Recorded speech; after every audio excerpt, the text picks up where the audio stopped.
How is everyone doing this afternoon?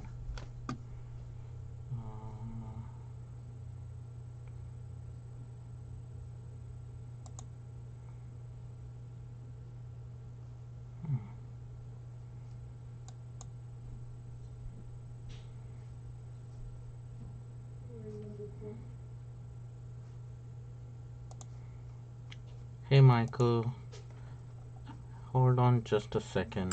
I am trying to share this on my page. If it lets me do it. I guess it did. How are you doing?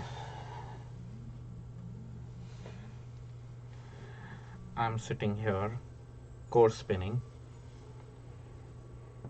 and I saw your post on Guys Who Net, or whether it was a Seattle's group, about people who podcast, and thank you for mentioning my name.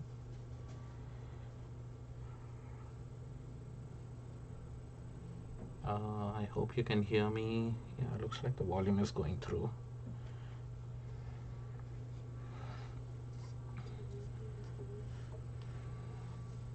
So I hope other people post there so there are more people to follow.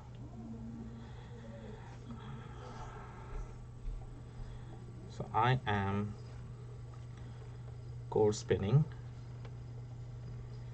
It's almost become my default thing to do, which I just love the results of it. You must have noticed, I don't know if you were there last time, that I was having a little trouble with the overdrive. I'm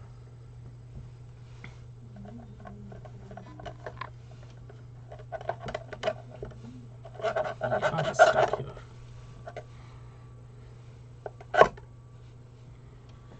Yeah, with the overdrive. Friday's the last day of your current job and you're starting a new gig. Well, that's good that you're starting a new gig. It's always good for change. Hi, Avanita.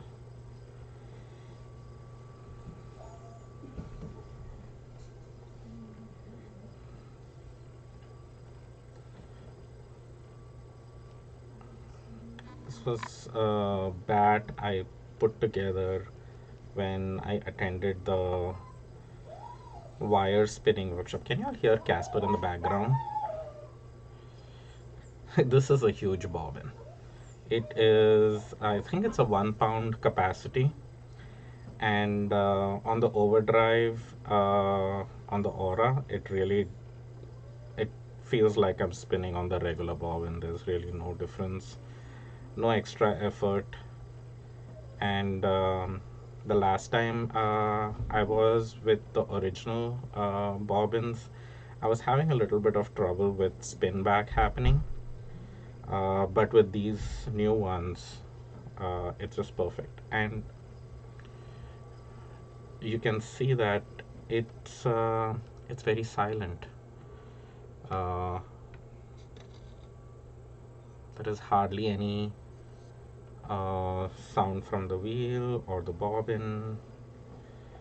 Uh, I just love it.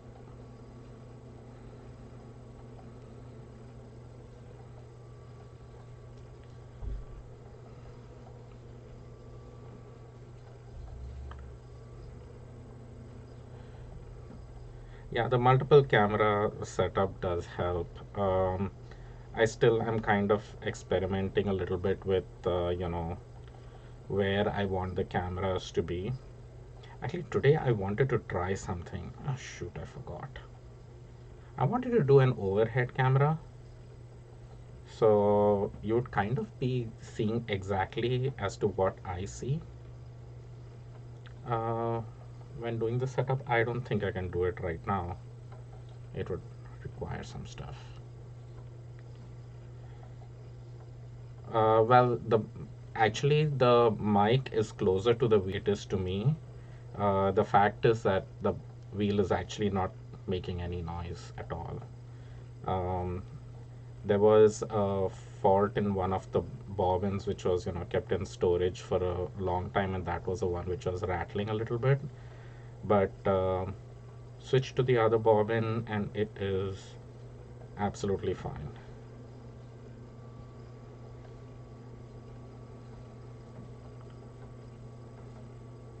And you can see I just flip around my fabric, my fiber, depending on what I want to be seen. Now this is core spinning, which you know y'all have seen me do before, I believe. And this time, if you notice, I'm core spinning on a much thicker core, which is just an acrylic base. And it's really good for having a very nice even core spun yarn. And if I wanted to leave this as a single, this is a nice core for me to use. If I wanted to use it as a single spun in a clockwise direction, then this is a good one to be used. So I'm liking the bursts of hot pinks, and there is gold sparkle in this. You never use the Maja Craft? It's a really nice wheel. It always had been one of the wheels I wanted to try, especially because I do so many art yarns. So, but Michael, actually, you might be find this interesting. Like I think I had shown this that I'd made samples of different yarns that I spun on this wheel, so I can go, lace weight, fingering weight, worsted weight, bulky, and all those settings I could do on the wheel. So yesterday, what I tried was I put in the lace bobbin and the lace flyer to see how fine I could spin. And this, so this is like I would say fingering or lace weight, I would say, but this thing is is really fine. This is the finest I have spun. Let me see if I can get a better close up. So let's there. So that's the finest I've spun so far, and it's all done on the same wheel, and it's just a setting change. And I don't think I've ever even tried to spin something that thin. Yeah, Evanita, I don't think I can get close to you, but I'm pretty happy with this thickness. I do have plans of spinning for socks, which I have never done yet. This is the setting I would use for making sock yarn. That's the 2 ply, and that's the 3 ply. You can see the thickness is more or less the same, but it's a more rounded yarn. Let's see if it focuses. Yeah, so that's a more rounded yarn, which is a 3 ply, and that's probably the setting I would use for making some sock yarn. And I would make a 3 ply sock yarn. I think 4 ply sock yarn is just a whole lot of spinning, and for socks, I feel it's too much work. but but yeah, it is it's nice that it has all those capabilities on the wheel. So it's fun getting to know the wheel and what all is possible. And Michael, you should definitely give the wheel a try. If this was non-COVID, non-pandemic times, I would just call you over and I'll be like, come on over and you can spin on my wheel. But everyone has their different thresholds for how much to hang out with people. So I don't like to push anyone. Even I have my limits on certain things. So that's just said weird times we live in. Yeah, I wanted to spin. Uh, what did I do? I was spinning on something and I had to change to the regular. Oh yeah, I went to the wire spinning course for which I wanted to change to the regular flyer. So I did that, and before I went back to the overdrive bobbin, I was like, you know what? I should try the lace one just for the heck of it. And so that I know my settings, so when I'm ready to spin for socks, I can just go at it. So that's what I plan. Yeah, I need to try the. What I landed up getting was I have a superwash and nylon blends of minis from Wound Up Fiberworks. I think that's the business name, and so that's what I'm planning to use for socks. Sally, oh thank you, Sally. How do I stop the core from overspinning? The trick for me for that is there are several things actually. Depends on what core you're using. I don't add or remove twist and stuff like some people prep their core before core spinning. I think that's just way too much extra work. If I'm spinning clockwise, and most of the time when I core spin, I spin clockwise. I like to use a yarn that was finished anti-clockwise previously, and most yarns are. So right here I'm using an acrylic core. So now when I'm spinning clockwise, it's kind of untwisting it, but it won't break it because it's still pretty strong. Even the thin lace weight mohair kind of yarns, uh, they are um, they are spun anti-clockwise as well when they are finished. So when I'm core spinning clockwise, it works out fine. Uh, and the other key actually while spinning is to be not spinning close to the orifice so that you're feeding in your yarn quickly to the bobbin so it doesn't have time to develop that twist. That's one thing.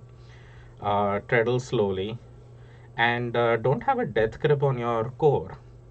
You kind of want it to just be sliding from your hands and feeding on.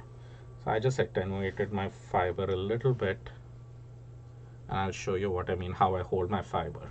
So that's my hand, and I basically put it over my fingers and between my pinky finger and is this the index finger? No, I don't know. I don't know what finger it is, but the one above my finger, my, my pinky finger, that's where I keep the core, and this is the way I hold my core, and it just slides through. And let me see if I can move the camera a little bit more there so you can see what exactly is happening. Okay, so now when I'm feeding, and so you can see my hands are like only like 2 inches away from the orifice, and then it just turns in. So this is the only area where the twist is being developed. If I was far back out here, there would be so much time for the twist to develop, which would land up with a over twisted um, core. So I'm very close to that delta there. So and I'm just sliding it between my fingers. You can probably not see my hands, but the yarn is just sitting out here. And let me put the yarn on this side so you can maybe see it move up quickly. And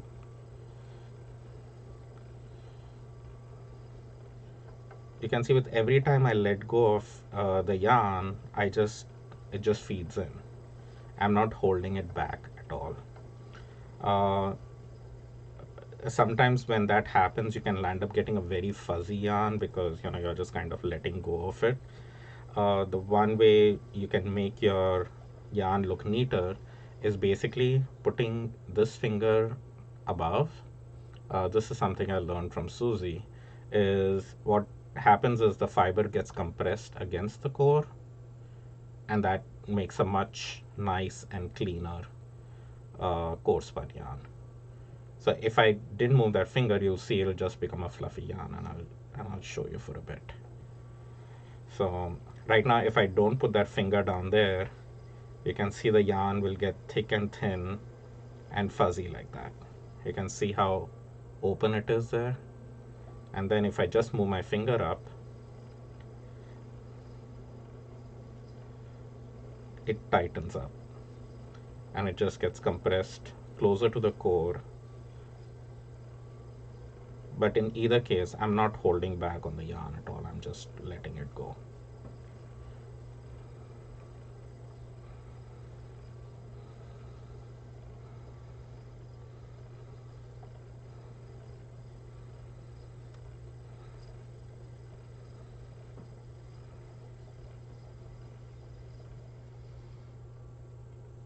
Ebony, are you watching? You didn't tell me to move my yarn guide.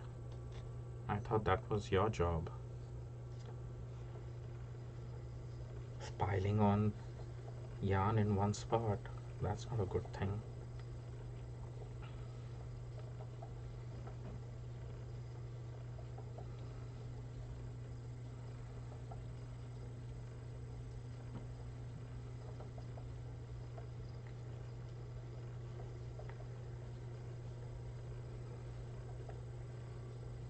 So in the clay studio, I'm hoping I can get one more firing in.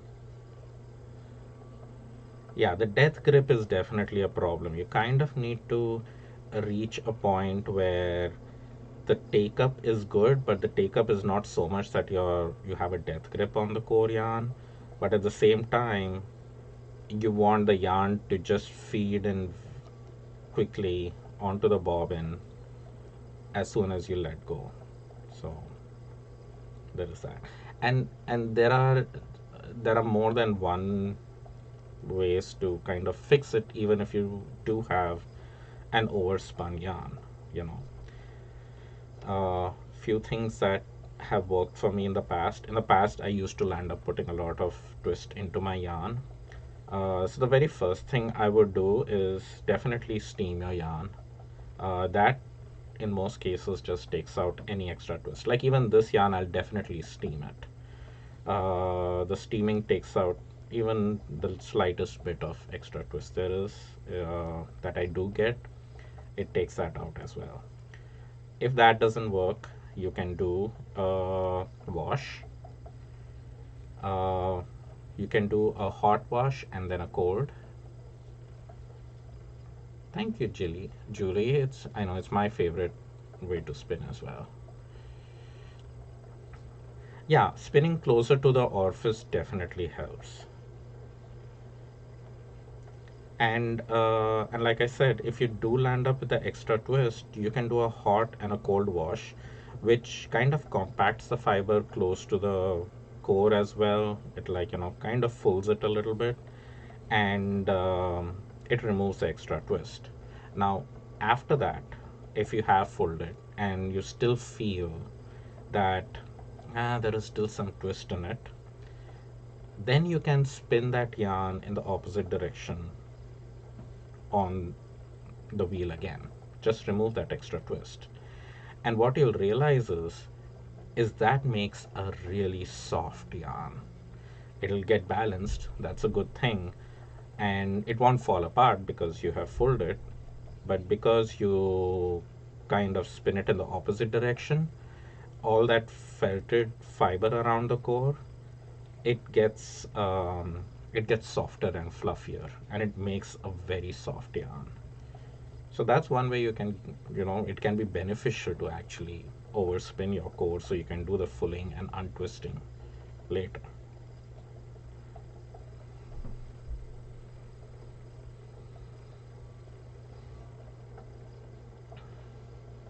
So I've been spinning with my cut finger. I have a bandage on it, so it's helping. I can manage to spin. I was getting worried I won't be able to spin or work in the clay studio, but I managed. So I was talking about actually in the clay studio, I do plan to get at least one more firing in. Um, I think most of the orders that were placed, I should be able to fulfill. The ones which are placed last minute, that's what I'm trying to do. Uh, but we'll see.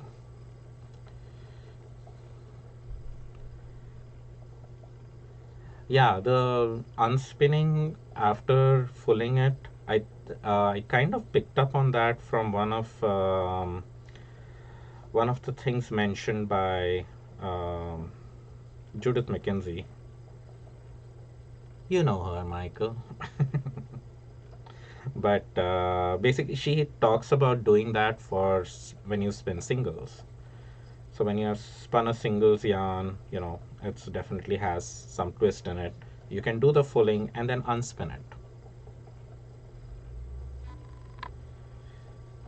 And so she's talked about that technique as something to do for balancing out your single and really making a very fluffy single. It was mentioned in her book as well, or maybe she told me about it in the Intentional Spinner book of hers. Um, so that has been I've kind of applied that theory out here. But you could use the same concept for core spinning. You have added extra twist, full it, untwist it. Makes a very fluffy yarn. And I'm talking about a book. I'm pretty sure that's where I read it. Um, you know, I know of many people. I have been guilty at some point as well that we get these books and we really like them, and then we flip through. Yeah, just don't use superwash. That's true. But like regarding books, right? We get the books, we love the pictures, we browse through the pictures, we see a yarn that we really like, we read about instructions about that particular yarn, and sometimes we kind of leave it at that. And we keep going back to the books, and we keep looking at the pictures, and we keep looking at the yarns we like, and we keep reading about instructions on how to make that particular yarn. But many a times, books are not read all the way through.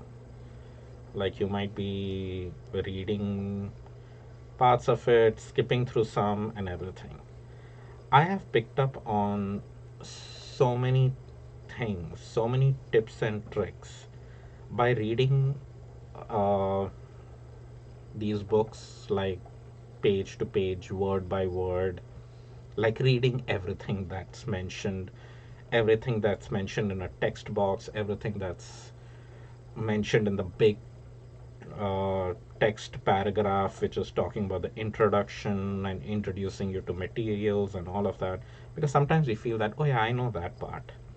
But all these hints, like I'm pretty sure this fluffing technique was kind of in one of those, it's like hidden in one of those big long texts. Like you read it and you go like, oh, that's what's done here.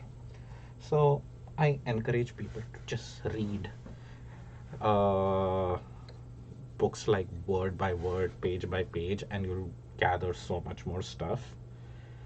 Um, the more I started doing that, the more I realized that it's all there. It's not like, people have hidden secrets from us or anything. It's actually all there in the book. Um, it's just that we don't pick up on these things sometimes. So again, it's not necessary to attenuate fiber. I usually do it if I want a smoother yarn. If I want a fluffy, very textural, thick and thin and stuff, I just use it as it is. Even now it is kind of thick and thin. It's not perfect, but I'm going for a more evenish kind of look. So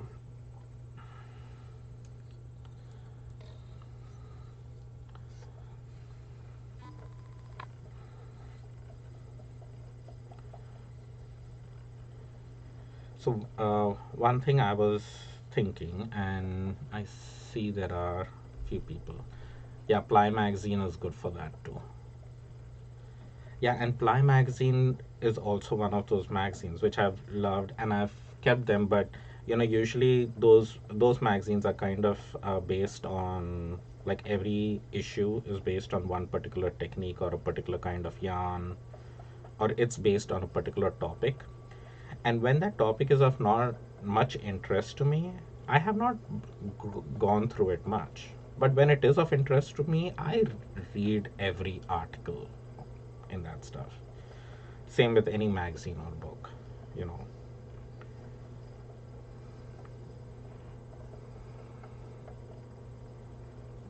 You just want to spin and no time to read. I get that. I don't blame you. Like I said, I've been there. And then it's like I'll either take a workshop or somebody will mention something about a way of spinning, and I'll be like, oh, I should try that. And then later I'll be reading a book page to page and I'll be going like, oh, it was all mentioned in this. I just never paid attention. So that's why I say, like, I highly recommend Fibery Goodness magazine as well, the Tiny Fiber Studio magazine. Um it is kind of a plug-in because since my artist in residence is part of the Fibery Goodness program. So, but even before, like, I think I've been getting that issue for 2 years now, and it has great articles in it.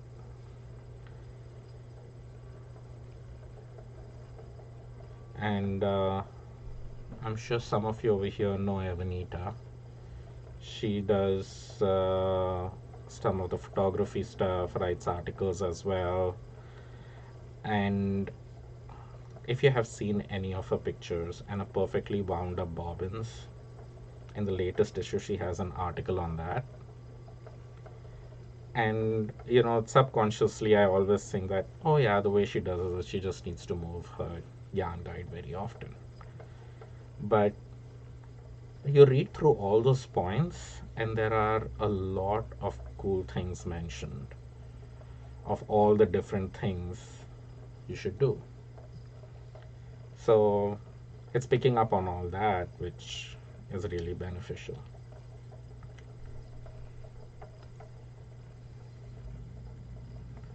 If Evanita is here, if she doesn't mind me sharing one of her tricks in the magazine, I will mention that now. But since it is a paid subscription magazine, I just want to talk about everything in the magazine here, right?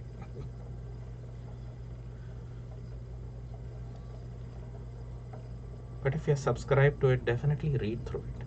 And in the latest issue, also, there is an article on my Fiber Studio space. So you can see how my studio is set up, how my tools are kept. It's not a very big space, but you can kind of see everything in it. And how I work, how things move around in the studio. So it's all there.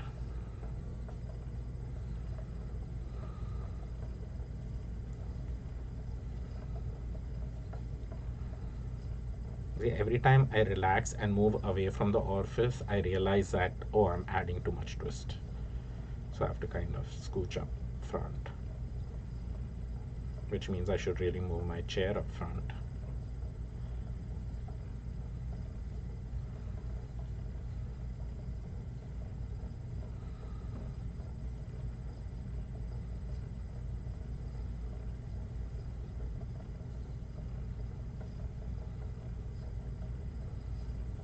Okay, going back to the clay studio. How many people are there? I think I see like 7 people online right now. I kind of wanted an opinion from some of you. Um, every year in the month of August, actually, I do outdoor sale with local friends in Tacoma, all pottery friends. where we set up our stuff and do a show and everything. But most importantly, we sell a lot of our seconds. And with making pots all year round, we do collect a fair share of seconds.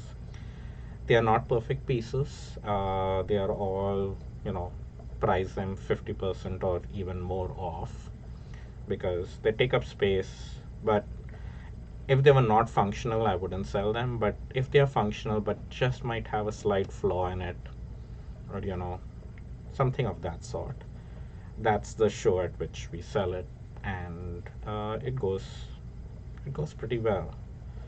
Uh, this year, however, we didn't have that because of the pandemic, and I was thinking if there was any interest in having a second sale online on Facebook, like a live virtual event. I could show you the pieces and I could show you the flaws, what's wrong with it, and the price. It will be kind of a live thing, and you can let me know whether you know people can tell what they want to purchase, and that's how it'll be. I don't think I'll create listings for it or anything on my website. It would be just a live event for those kinds of items. So if there is any interest in that, let me know.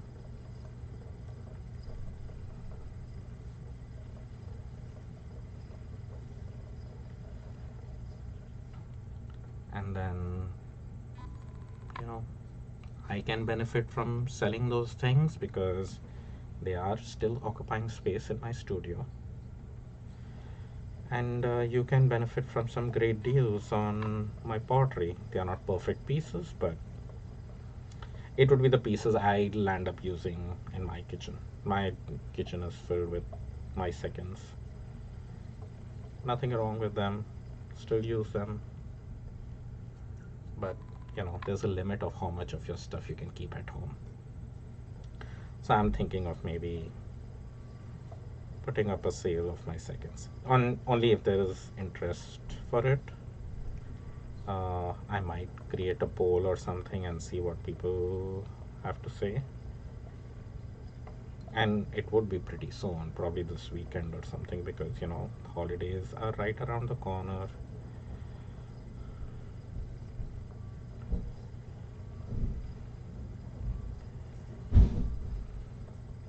Lots of short bits here. Look at that.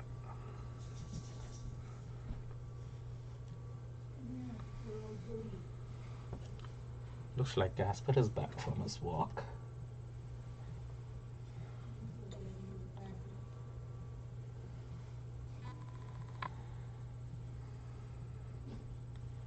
Should I split this? Maybe I should.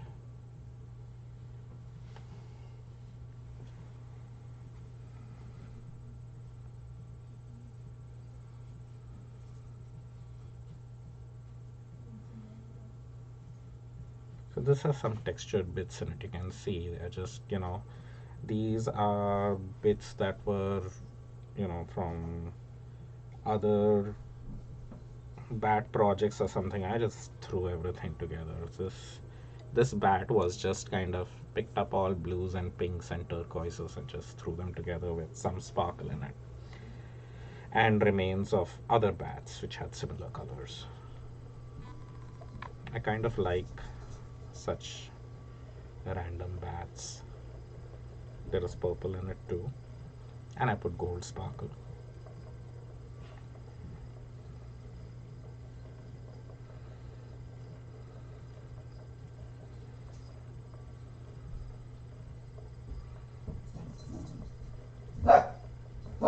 Oh my goodness.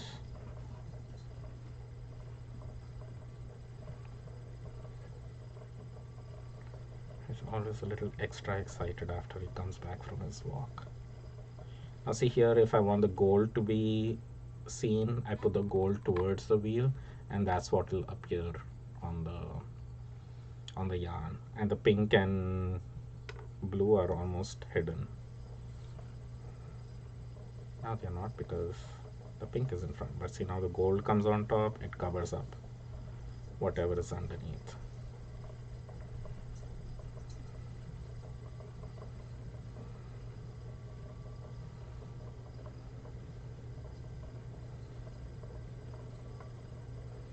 I'm liking that yellow gold sparkle in it.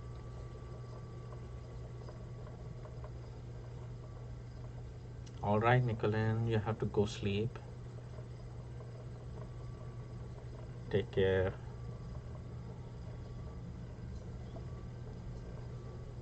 And good luck spinning.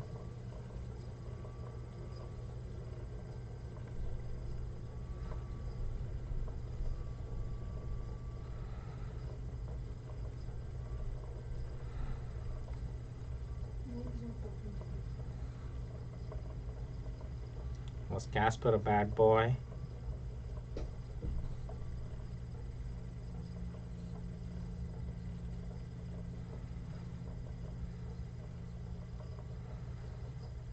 Looks like Casper misbehaved during his walk.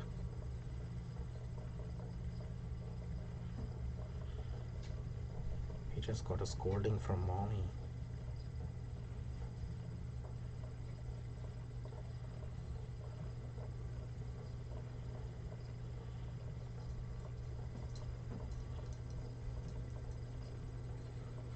No, don't come here. What have you come here for?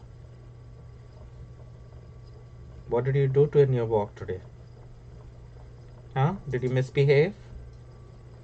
Did you bark at other dogs? Did you pull on the leash?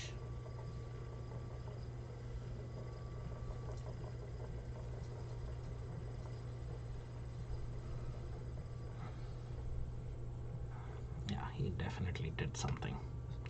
He is guilty. Bandage and fiber also don't go well together.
Just to give you an idea as to how big this overdrive bobbin is, um, this is almost a 3 ounce. Well, I used half an ounce for something else, but it's 2.5 ounces bat, and the bobbin is all empty. Let's have a little bit more fiber left, so it can really take a lot of yarn.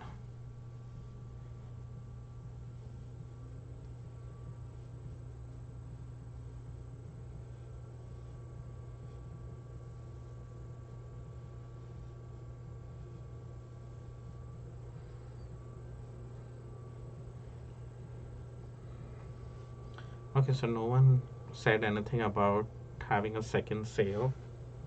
Is that a yes or a no?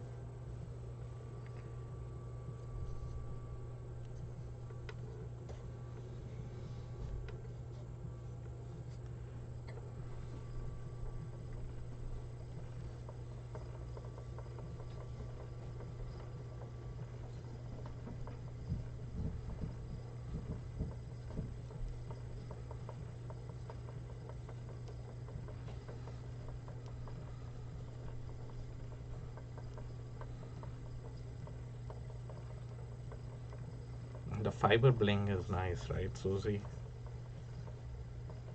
I just mixed a whole bunch of different blues and pinks together and added some gold sparkle.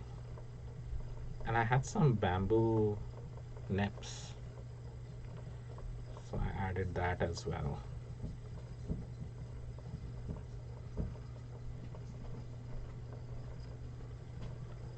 And this morning, after seeing your hackle video, I'm like, okay, I need to get the hackle out. But I need to dye some fiber for it.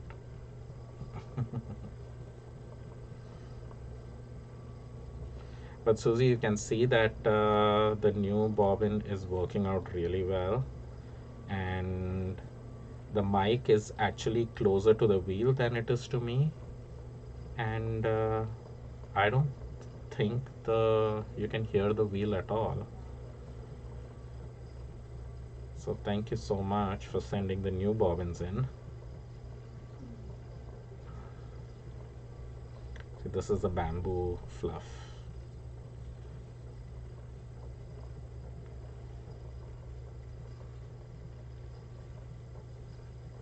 I think in order to use the hackle, from what I've read from your book, is you kind of want to use the same fiber or the same fiber length essentially.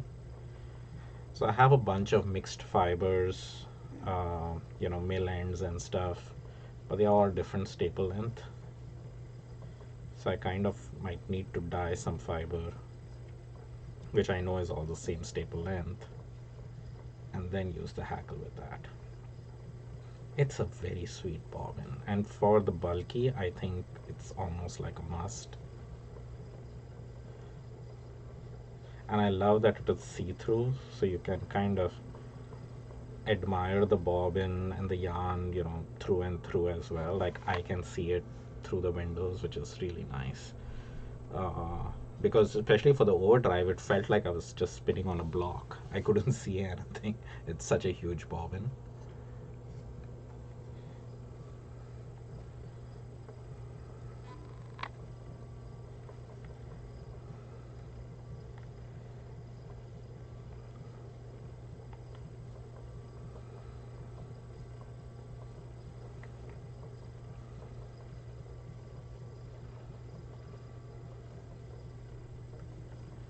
Yeah, same staple length are good.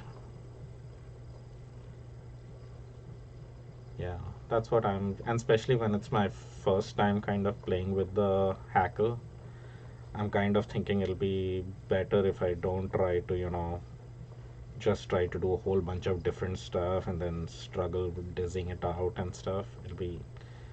Might be better if I just stick to one staple length and try that out.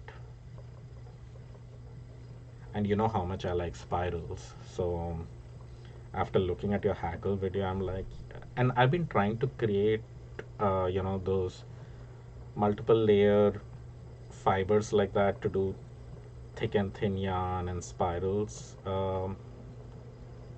But I've been trying it on the drum carder, which kind of jumbles the fiber a little bit. It doesn't give those really nice smooth coils. Though I've seen your video on the, doing coils from thick and thin yarn and coils from drum carded fiber as well. Like it can work, but there is that certain neatness that comes from a nicely prepped top.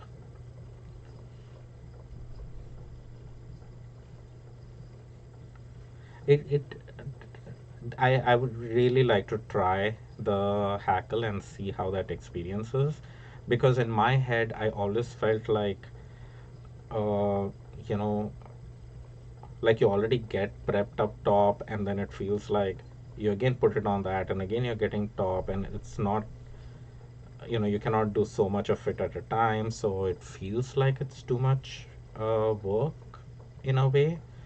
But then you can get some really cool colorway plays and stuff. So I'm like, no, maybe I should give it a try and just see the process. And looking at your video, it did feel like it was a very tedious process. So that's what's got me tempted. I said, "Oh, I should totally try that." So I'm trying to stay focused though. I need.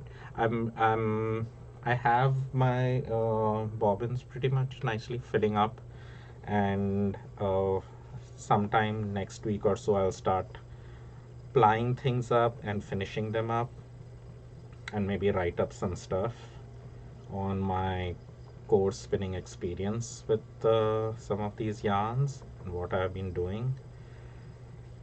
So I'll get in touch regarding that.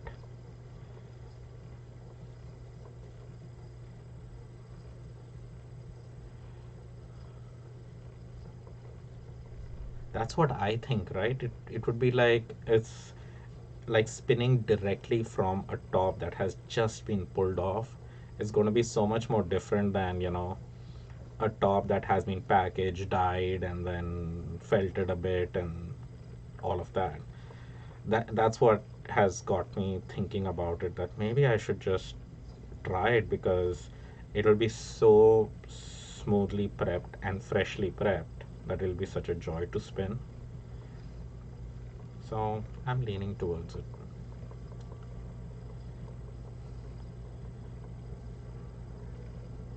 So I have a regular ply yarn which I'm thinking of doing. I'm planning to do one with buttons on it, and some other stuff, which I'm thinking in my head, but I'm not sure whether it'll really happen. So I'm not saying that right now. And yeah, that was the end of that bat. So this is like 2.5 ounces bat, which has barely filled up my bobbin. Yeah, I have enjoyed tops like that. Like I've purchased tops like that from vendors, which are striped that way, and core spinning them is really so much fun. And I don't know if you noticed this, Susie, but I do the exact same thing. I saw in today's video that after you're done spinning, you tie a knot at the end your core with your fiber, or what you're plying with and stuff. I do that too. I was just doing it by default. I need to spin more. I'm spinning with a bandaged finger.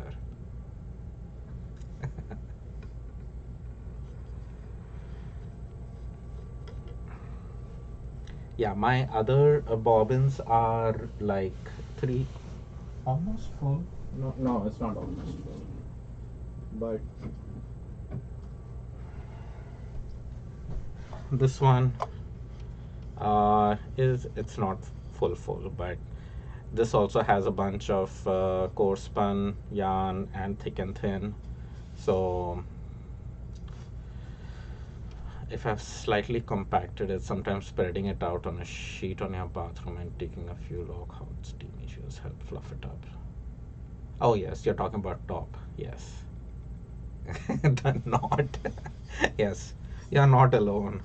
I think the first time I heard you mention it, and I was like, why is she mentioning it? Doesn't everyone tie a knot at the end of the yarn? So your core and your fiber kind of know they need to stick together at the very end, because otherwise it unwinds, and the knot is the only way I have thought of doing it.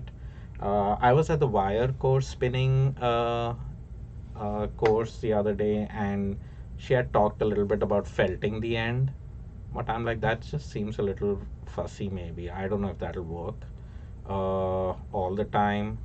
And a knot just is so much easier. You just know it's going to stay there. So I was like, I'm tying a knot, and then I see you doing it, and I'm like, yeah, everyone does it. So, but yeah, so some of this yarn is going to be spiral plied. Some of them is this. I'm planning to do some coils with this one.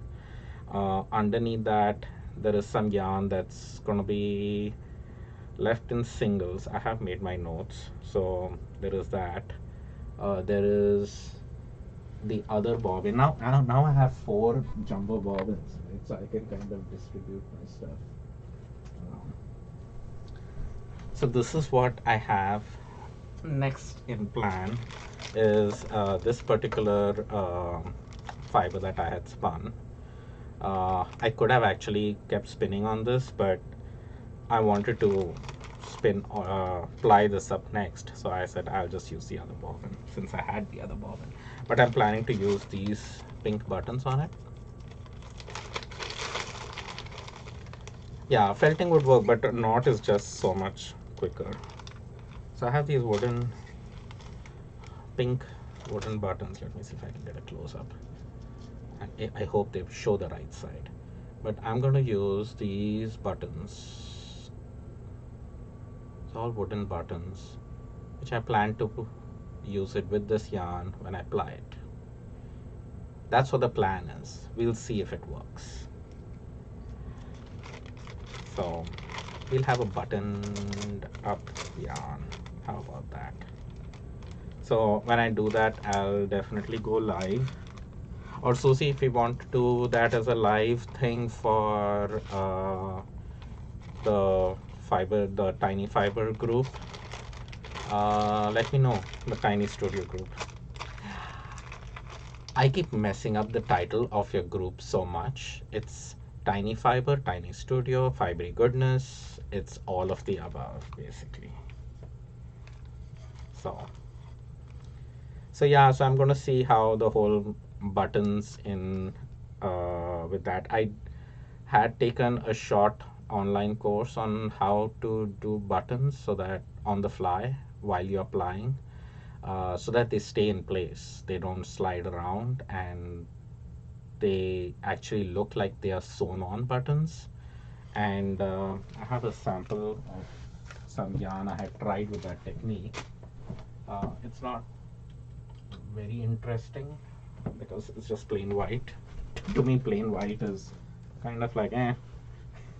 So basically, this is how the buttons look in the yarn. So they look like they are sewn on, but they are in the ply thread, and they don't move around. They stay in place. You default to fibery goodness for everything. That's good. So I put even beads in this. They stay in place. Buttons, yeah, and they kind of feel like they are attached buttons. They don't move around. They don't slide around the ply. They will stay in that position at all times. So yeah, maybe we can do the buttons thing as part of the live thing. It takes a little time. It is fidgety, like almost everything is. But we kind of see. I put even beads in there, and these are all done on the fly. Like whenever I wanted to put one, I put one rather than having to thread everything in the beginning. So it's not that concept. It is like only when you want it, you need to put one in. So we can do that as a live thing. So if any time or anything works, or maybe I can do it during a live event when we are doing the whole the group spinning together.